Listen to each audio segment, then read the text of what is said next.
heard what Dale said, but he said if you're not at your seat, you're clearly a socialist. So I'll give everybody a minute to get to your seat. No socialists in this room. Socialist free zone. Well, thank you for the kind introduction, Dale, and thank you and welcome everyone to the 2025 UCP Edmonton Leaders Dinner. And it is so great to be back in Edmonton at this beautiful time of year. The snow is melting. The sun is shining a little longer every day. And the whole city is coming alive with the sights and sounds of spring. I was just looking out onto the river valley. Oh, I love Edmonton. I've spent so many years living here in my work as a public official, and this city truly holds a special place in my heart.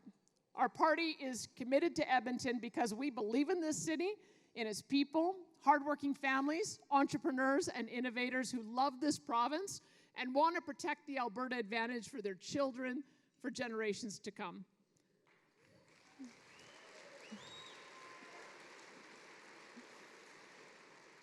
Our party is committed to Edmonton, and Edmonton's taking notice. Just look around this room tonight. We have 1,500 tickets sold. This is truly, so that means that this is the largest Edmonton event in UCP history. So give yourselves a round of applause for that. What an incredible show of support for our party in Alberta's capital city. And that is not just a number, it's a message. Edmonton's conservative movement is strong, united, and growing, and we are just getting started. Now, of course, an event like this one doesn't just happen on its own. It takes countless hours of hard work, dedication, and planning, and that's where our incredible volunteers and staff come in. These folks are the lifeblood of the UCP, the ones who give their time, energy, and passion to ensure that our party and our province are strong. And I do want to take this moment to recognize all of our party volunteers and staff, including our incredible executive director, Dustin Van Voot. He told me he'd be back at the bar somewhere, so he worked really hard on this one. And of course, our party president, Rob Smith, he wishes he could be here this evening. He is not, but he's doing amazing work as well. I also want to recognize the co-chairs of tonight's dinner. I know Darren Dursling is out over here. Thank you, Darren. Sonia Egi-Samu, as well as one of our co-chairs as well. She also serves as our VP of Fundraising. You guys did a great job. Please join me in giving these hardworking folks a well-deserved round of applause. Edmonton is a notable city in our province, and not just because of its status as our capital city, it also serves as an economic catalyst for the surrounding region. The Edmonton International Airport continues to add new international flights and serves as a crucial hub for the city and the surrounding capital region. Myron, I'm told that we're almost at pre-COVID levels of direct flights, just a few more to go, but that's just such a sign of just how vibrant the city is. Canadian Pacific and Kansas City Southern, CPKC, of course, they have the Transcontinental Railway that now allows Edmonton and the capital region to ship their goods all the way down to Mexico. We have also created the Alberta Forum, and that focuses on expanding the highway and rail corridor between the industrial heartland and Prince Rupert so that we can gain more access to tidewater for Alberta's commodities to the east. And we are also building on Alberta's national and international reputation as a leader in artificial intelligence with our new AI strategy, powering the future of artificial intelligence. Edmonton continues to be a bustling hub, and one example of that is AMI, the Alberta Machine Intelligence Institute. They have done tremendous work in raising over $1.5 billion in venture capital, helping to catalyze innovation and growth in Alberta's AI sector. Now, of course, this is just the beginning of what we have and what we can achieve for this city and for the capital region. And that's why I'm so thankful to our tremendous team of UCP MLAs who have done a fantastic job representing the capital region and the city of Edmonton. And I just want to introduce them to you. I know you've heard that all of our MLA team is here, but let me just zero in on the 6 capital region MLAs in particular. That includes, of course, Shane Getson, the UCP MLA from Lac Saint Anne Parkland. There he is. Which he always reminds me is God's country. And he is also our chief government whip. If you don't know Shane, he is a passionate advocate for building economic corridors to expand trade opportunities, both within Canada and beyond. And he's also a man of many talents, whether it's riding a horse or flying a plane or cracking a whip. Shane does it with skill and style, so thank you for that, Shane. We also have Brandon Lunty, our UCP MLA from Leduc-Beaumont. There he is.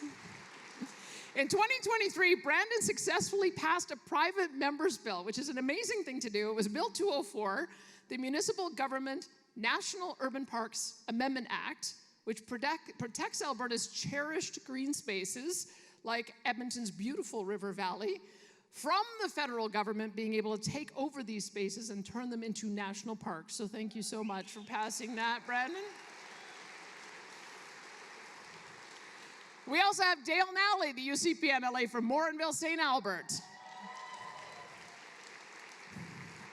Where is he? There he is, right over there.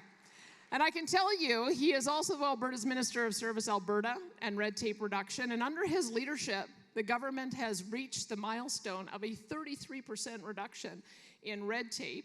It has saved families and businesses almost $3 billion so far. Really an impressive achievement. Totally. And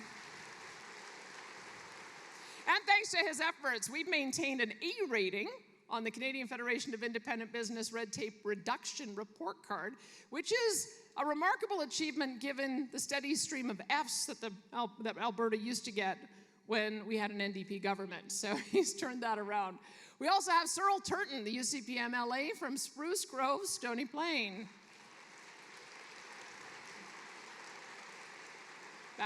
Back over here. He's also our Minister of Children and Family Services. My goodness, that is a very hard ministry. But Cyril has been serving up some big wins in his riding, in the legislature, and if you know him well, also on the pickleball court. He's the reigning champion. And he's pretty young, too. I thought that was like a 70-year-old game, but he's getting us all into it. But he's driving challenging and critical initiatives to support Alberta's families and children, including increasing funding for women's shelters and expanding access to mental health services for youth. He's doing some great work. Then, of course, we've got Jackie Armstrong-Hominick, MLA for Fort Saskatchewan-Vegreville.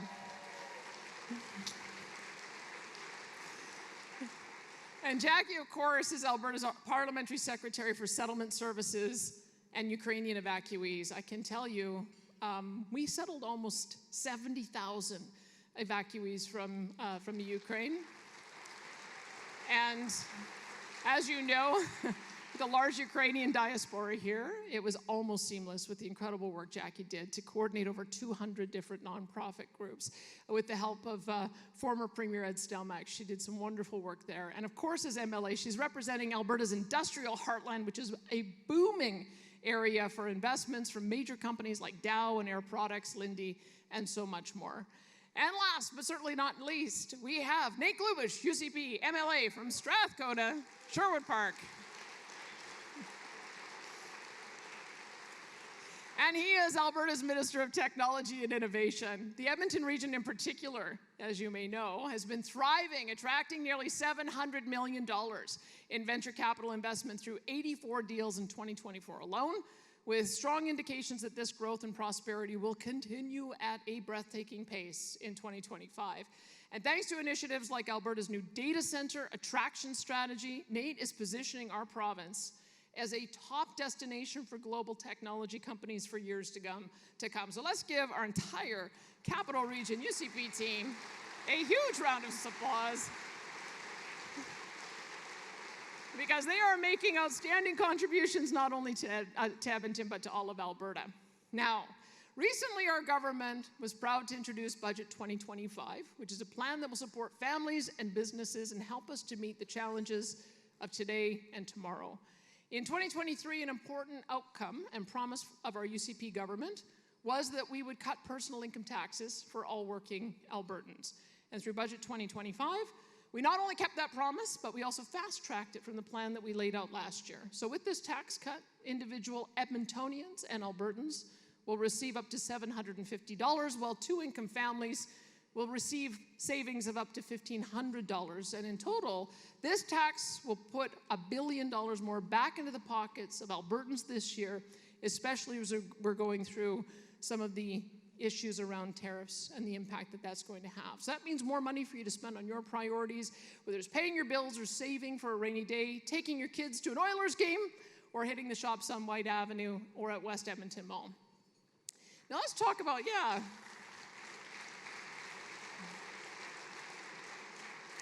Now let's talk about the beating heart of Edmonton, the downtown core. And I can tell you, one of the things that I want to go through with our budget is just so you know how much investment that we're putting into the critical institutions that you have and in making sure that the priorities of the business community are met. Because it's where people gather, it's where businesses operate, and it's where energy abounds. Recently, we announced the groundbreaking $408 million partnership between the province, the city, and the Oilers Entertainment Group. And this collaboration is truly a game changer. It is poised to continue the transformation of Edmonton's core. It'll create an exciting indoor-outdoor events park next to the Rogers Place and propel the development of the Village at Ice District. And further, this project will clear the way for essential housing construction with the demolition of the aging Northlands Coliseum.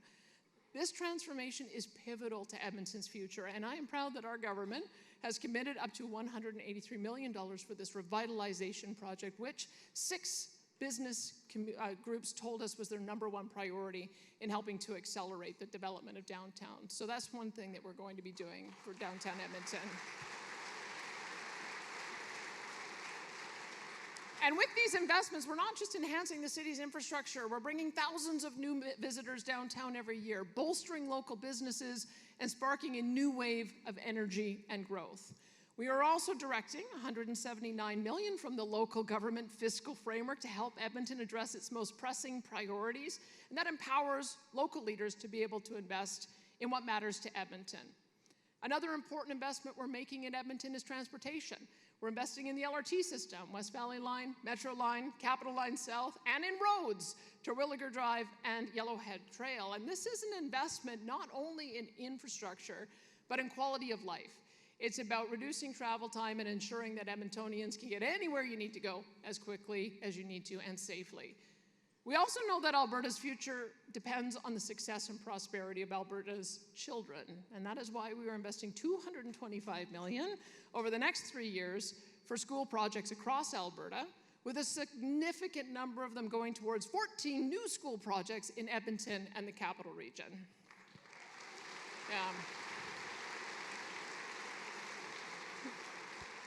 We heard loud and clear from our school boards. And by investing in education, we are ensuring that students have access to the best facilities, the best technology, and the best opportunities to succeed. Edmonton is also home to some of the finest universities and colleges in the country. I keep on seeing U of A continue to win awards and rankings. We want to ensure that they can continue to provide the world-class education and research opportunities to our next generation of leaders. And so, we are redeveloping the University of Alberta's Biological Sciences building. We are adding thousands of new seats at MacEwan University School of Business, and we're funding Northwest College's expansion project as well.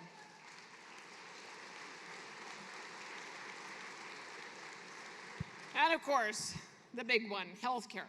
Our healthcare system is the foundation of a healthy and productive society, and Edmonton plays a vital role in delivering high-quality healthcare.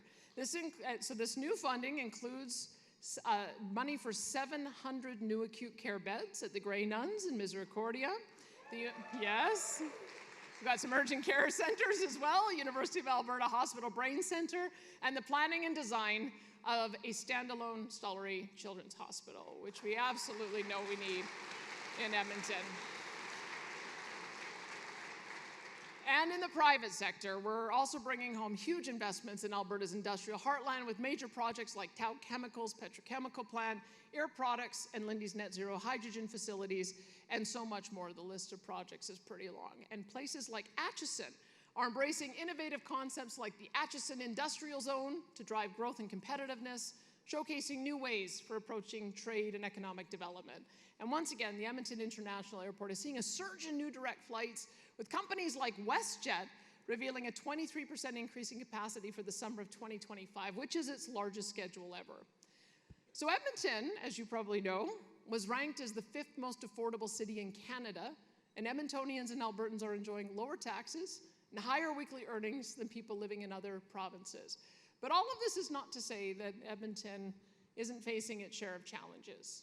We know Edmonton is grappling with issues related to drugs and crime and social disorder. And these issues are not unique to Edmonton. They are challenges being faced by many rural and urban communities, and we are determined to help Edmonton tackle these challenges head on.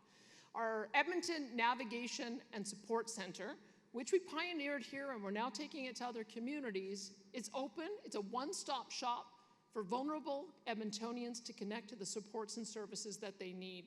And we have just announced $180 million to build addiction treatment centers in Edmonton and Calgary that will provide 150 secure beds to Albertans when we introduce our compassionate intervention program in the next couple of years. And this builds on our ongoing efforts to help every Albertan suffering from addiction to recover and rebuild their lives without any barriers in their pursuit of wellness. All right. Now, let's talk about this tariff situation that we're facing with our neighbors in the south and where we must go from here as a province and a country.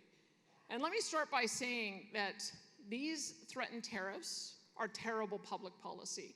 They hurt families and businesses on both sides of the border. They raise consumer costs and damage supply chains. They cause uncertainty and depress investment by the business community. They destabilize critical alliances and undercut the credibility of agreements entered into between our two nations. Canada and the United States share one of the closest trade relationships in the world. Alberta alone exports well over $100 billion in energy and agriculture products south of the border every single year. These raw resources, livestock grains, are then upgraded or processed into more than $300 billion worth of value-added products for our American workers and companies. American businesses and consumers rely on a vast array of Canadian products, from essential agriculture inputs to raw materials and manufactured goods, our oil, our natural gas, timber, wheat, canola, beef, and so much more. The Americans do not subsidize Canada. In point of fact, we subsidize the United States with our cheap oil and gas.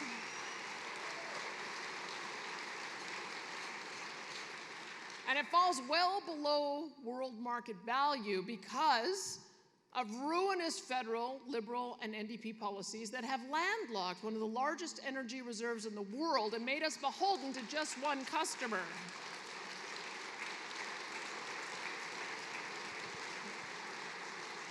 So, as for America apparently not needing anything Canada has, here are some simple facts. Americans consume 21 million barrels of oil per day, but they only produce 13 million barrels of oil per day. And they also have declining oil and gas reserves. So they have to get the balance from somewhere, and our particular variety of heavy oil is one of the things that is best suited to their refineries, and they can get it right here in oil country, Alberta. The alternative is getting it from countries like Venezuela and Iran. So yes, the Americans need what Canada and specifically what Alberta has, and they will need it more and more with each passing year. And we in Alberta are more than happy to provide that needed increase in international oil and gas to the Americans if, and only if, we have a mutually beneficial free trade deal that is honored by both parties.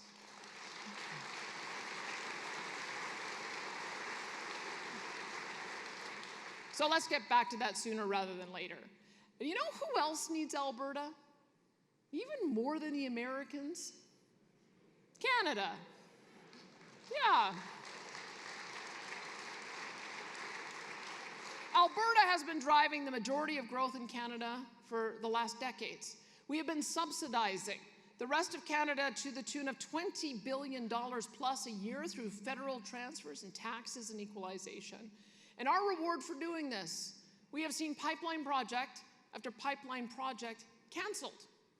We have seen law after law passed to punish this province destroy our primary industries, and keep our resources in the ground, all while demonizing our province's oil as dirty and milking our people for as much cash as possible to transfer to other parts of the country with presumably friendlier voters. As concerning as this tariff threat is from the United States, President, it pales in comparison to the sustained economic attacks our province has faced from our own government these past 10 years.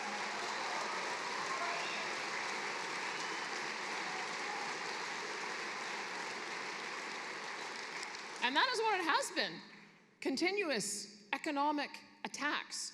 On a monetary basis, Albertans have given more to Confederation than any group of Canadians, and we have done so for generations. It is not too much for us to ask for the federal government, and other provinces for that matter, to stop imposing devastating policies on our industry and blocking critical energy projects. They need to quit costing our people their jobs and their futures. Enough is enough. And that is why earlier today, we introduced amendments to the Critical Infrastructure Defense Act to defend Alberta from the Liberals. They call it an emissions cap. We know it's a production cap. This will designate oil and gas production sites and facilities where emissions data and records are held as essential infrastructure. And so what does that mean? Well, we would deny federal workers access to our facilities and the emissions information that they contain. And Alberta will continue its pursuit to double our oil and gas production to meet the growing global demand for energy.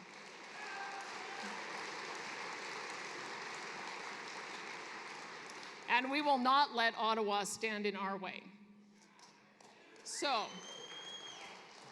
the new Prime Minister needs to listen up and hear what I have to say.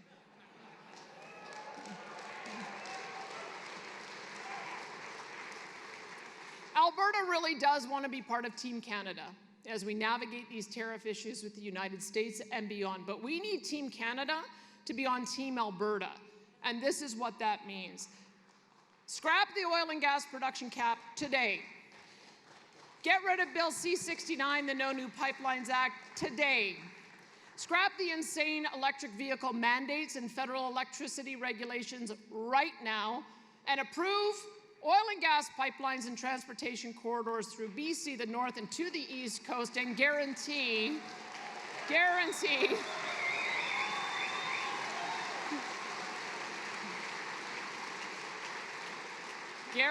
that neither the federal government nor any other province will block Alberta from the ports and pipe that we need to get our resources to market.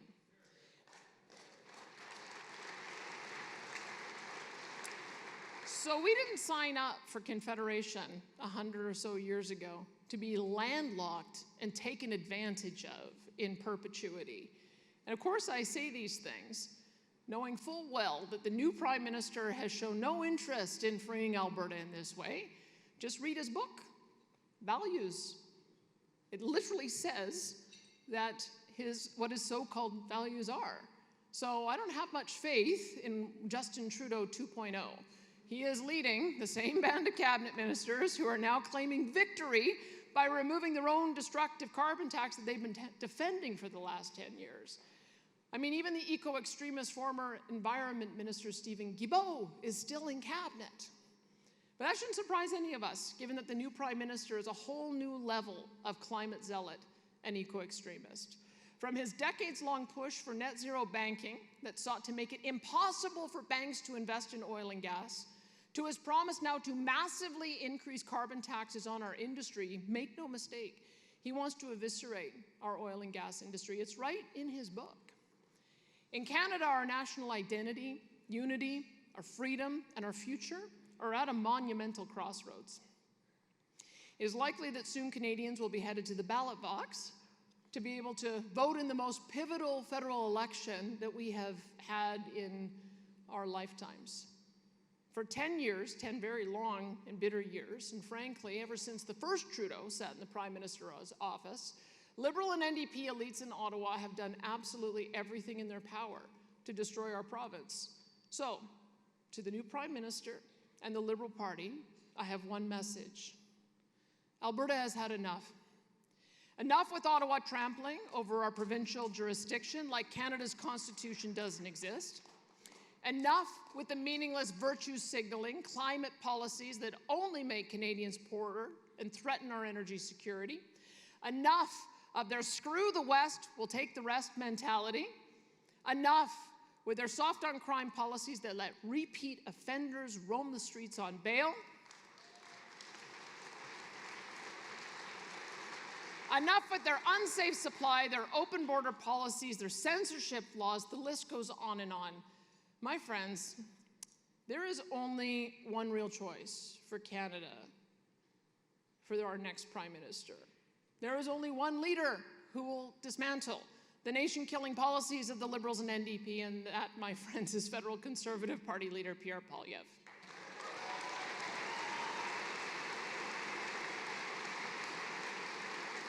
I have faith that Pierre will unleash Canada's energy sector like we have never seen before. He will free Alberta from being landlocked by the federal laws and policies we've had to endure. He will bring back law and order to our cities and fix the Liberals' open border immigration system. He will fix the bloated budget. He will rebuild our distinguished military and end the leftist lunacy that we have had to suffer under for 10 long years.